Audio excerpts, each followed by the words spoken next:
Israel के रक्षा मंत्री ने लेबनान को बड़ी धमकी दी है। इजरायल के रक्षा मंत्री योआव गलांत ने लेबनान को चेतावनी देते हुए कहा कि अगर हिजबुल्लाह चीफ हसन नसरल्लाह कोई भी गलती करता है तो लेबनान का हाल गाजा जैसा हो जाएगा। हिजबुल्लाह के चीफ हसन नसरल्लाह कई बार इजरायल को चेतावनी दे चुके हैं कि अगर गाजा में इजरायल ने हमले बंद नहीं किए तो हिजबुल्लाह ऐसा तांडव मचाएगा जिसके बारे में इजरायल ने सपने में भी नहीं सोचा होगा। और इस पर हिजबुल्लाह को गलती की जो सजा है वो भुगतने की चेतावनी यहां पर जारी की गई है। इजरायल के रक्षा मंत्री ने लेबनान को ये सीधे तौर पर चेतावनी दी है। המשימות מוגדרות וצה"ל הולך ומבצע את משימתו. חמאס נמצא בלחץ גדול. הלחץ הזה ממש בשעות אלה הולך וגובר. हिजबुल्लाह इजरायल के लिए हमास से बड़ी चुनौती बनता जा रहा है। हिजबुल्लाह चीफ हसन नसरल्लाह ने चेतावनी दी कि अगर इजरायल गाजा पर हमला करता रहा तो इजरायल पर लेबनान से हमले जारी रहेंगे। वहीं हिजबुल्लाह ने अमेरिका को भी आंखें दिखानी शुरू कर दी है। हसन नसरल्लाह ने आरोप लगाए कि हमास जंग की पूरी तरह से अमेरिका से ही प्लानिंग हो रही है। ये बड़ा आरोप बार बार अमेरिका पर लगाया जा रहा है और हिजबुल्लाह इजरायल के लिए एक बड़ी चुनौती लगातार साबित हो रहा है। इस वक्त बड़ी खबर सामने आई है। गाजा के सबसे बड़े अस्पताल अल शिफा पर हमले से जुड़ी है जानकारी। फिलिस्तीन के स्वास्थ्य मंत्रालय ने आरोप लगाया कि इजरायल के हमले के बाद गाजा के अल शिफा अस्पताल में अंधेरा छा गया। बिजली नहीं होने की वजह से अस्पताल में भर्ती 39 बच्चों की जान पर बन आई। यही नहीं, बिजली नहीं होने की वजह से वहां एक बच्चे की मौत भी हो गई। फिलिस्तीन के स्वास्थ्य मंत्रालय ने आरोप लगाया कि इजरायल की गोलीबारी में अस्पताल के एक कर्मचारी की भी जान गई है। फिलिस्तीन के इन आरोपों पर इजरायल ने अल शिफा अस्पताल पर गोलीबारी से साफ तौर पर इनकार कर दिया है। इसके बावजूद फिलिस्तीन के स्वास्थ्य मंत्रालय ने इजरायल की सेना पर अल शिफा अस्पताल पर हमला करने का आरोप मढ़ दिया। फिलिस्तीन की सरकार के आरोपों के मुताबिक इजरायल की वजह से गाजा के अल शिफा अस्पताल में बिजली का संकट गहराया है।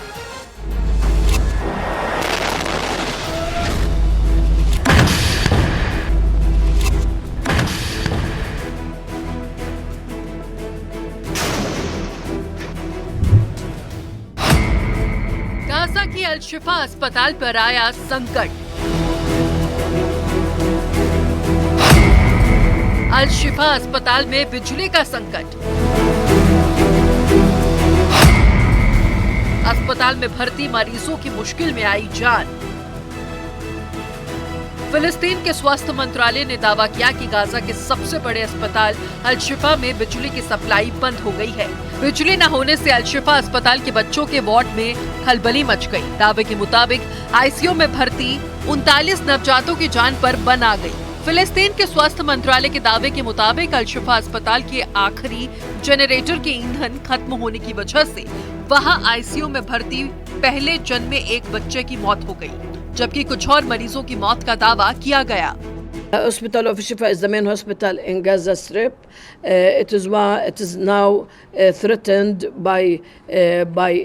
because it lacks oxygen, it lacks electricity, it lacks fuel.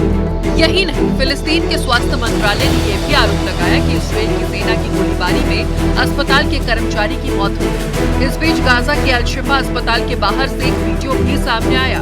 उस वीडियो में अल शिफा अस्पताल के बाहर अफरा तफरी का माहौल दिखा। स्ट्रेचर पर लोग मरीजों को लेकर इधर उधर भागते दिखे।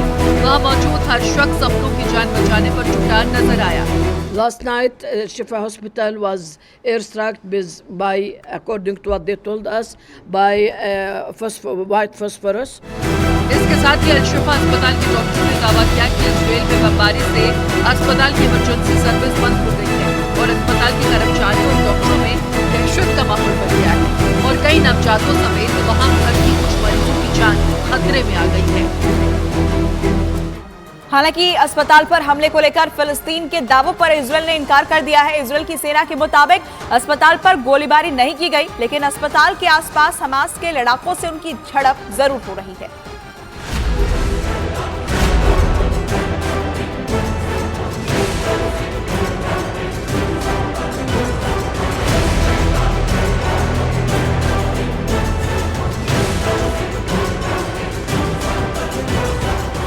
क्योंकि अल अल-शिफा अस्पताल को लेकर इजरायल ये दावा करता आया है कि हमास ने इस अस्पताल में ही अपना कमांड सेंटर बना रखा है और अस्पताल की आड़ में चल रहे उसी कमांड सेंटर से वो इजरायल की सेना पर हमले कर रहा है। इसलिए इजरायल के सैनिक अल-शिफा अस्पताल के आसपास गोलीबारी कर रहे हैं ताकि हमास के लड़ाकों पर नियंत्रण बनाया जा सके।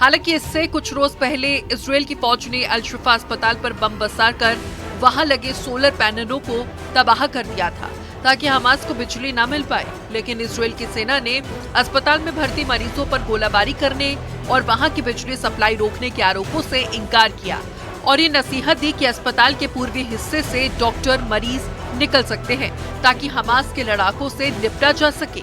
वहीं अल-शिफा अस्पताल के डॉक्टरों के मुताबिक अस्पताल के अंदर और उसके आसपास हजारों विस्थापित फिलिस्तीनियों ने पनाह ले रखी है। इजरायल की गोलाबारी से वो लोग प्रभावित हो रहे हैं।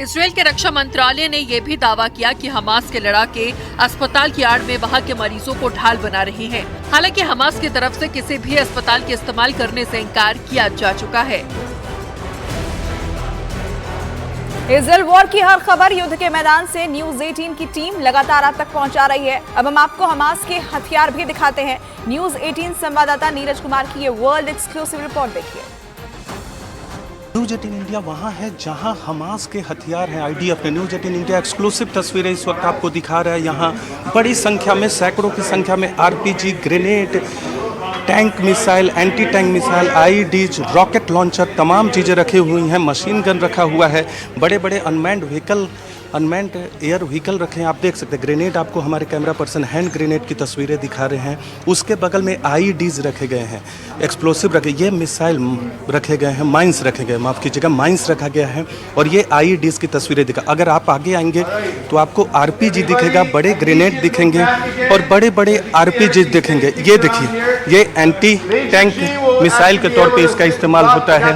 ये हमास का है, ये हमास का है, जिसने हमास में ही बनाया, गाजा में ही हमास ने होममेड बनाया है। तो सैकड़ों की संख्या में आरपीजी, 1500 के आसपास ग्रेनेड पकड़े गए, बड़ी संख्या में आरपीजी पकड़ा गया। और ये देखिए, यहाँ गन रखा हुआ है, गन आप देख सकते हैं। और इधर हर तरह के एंटी टैंक की बात करें, मिसाइल की बात करें, ग्रेनेड की बात करें, हर तरह के हथियार, जो कि हमास के लोग, बड़ी प्लानिंग थी, बड़ी योजना थी, तो इसलिए बड़े हथियारों का भी इस्तेमाल किया गया हमास की तरफ से उस दिन 7 अक्टूबर को।